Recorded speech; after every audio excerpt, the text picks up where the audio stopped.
Working hard for something we don't care about is called stress. Working hard for something we love is called passion. I think one of the mistakes that people make is they think purpose comes from their job. I've been a whatever for so many years, and when then I lose my job or I retire, I now don't have a sense of purpose because I so closely associated my self-worth with the job that I did. I knew what my job was. I had a sense of purpose. And one wonders if those things are conflated, right? Which is I had a sense of purpose for my job, but then when I didn't have the job, all of a sudden I woke up in the morning, didn't know what to do. The purpose is not your MOS. Your purpose is not you're a saw gunner. Your purpose is not the job that you wake up to do every day. Your purpose is something bigger. I have there's 2 ways to see the world. Some people see the thing that they want, and some people see the thing that prevents them from getting the thing that they want. I could only see the bagels. He could only see the line. Because the rule is, you can go after whatever you want. You just cannot deny anyone else to go after whatever they want. You don't have to do it the way everybody else has done it. You can do it your way. You can break the rules. You just can't get in the way of somebody else getting what they want. Rule number 2. In the 18th century, there was something that spread across Europe and eventually made its way to America called puerperal fever, also known as the Black Death of childbed.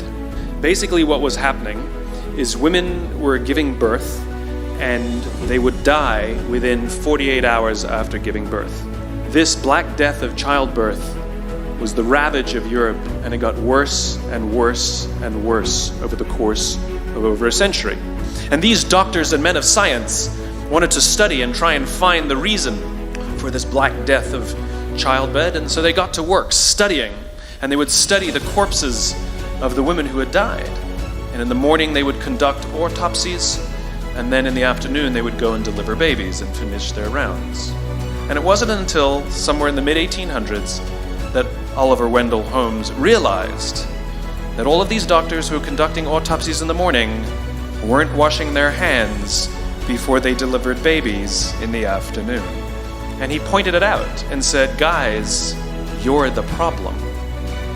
And they ignored him and called him crazy for 30 years. Until finally somebody realized that if they simply washed their hands, it would go away. And that's exactly what happened. When they started sterilizing their instruments and washing their hands, the Black Death of childbed disappeared. The lesson here is, sometimes you're the problem. Take accountability for your actions. You can take all the credit in the world for the things that you do right, as long as you also take responsibility for the things you do wrong. It must be a balanced equation. You don't get it one way and not the other. You get to take credit when you also take accountability. Lesson 3, take care of each other. The United States Navy SEALs are perhaps the most elite warriors in the world.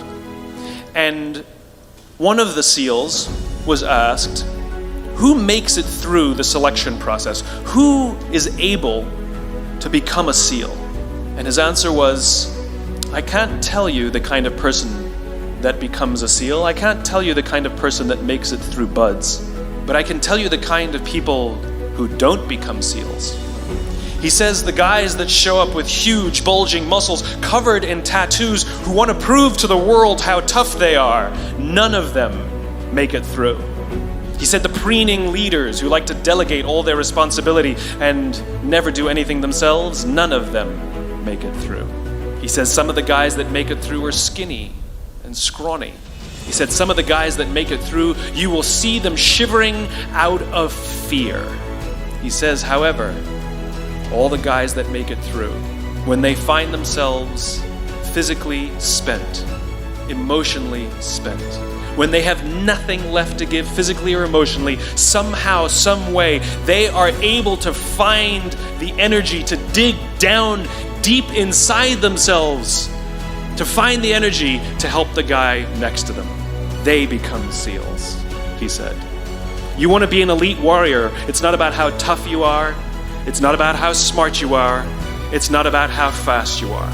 if you want to be an elite warrior, you better get really, really good at helping the person to the left of you and helping the person to the right of you. Because that's how people advance in the world. The world is too dangerous and the world is too difficult for you to think that you can do these things alone. If you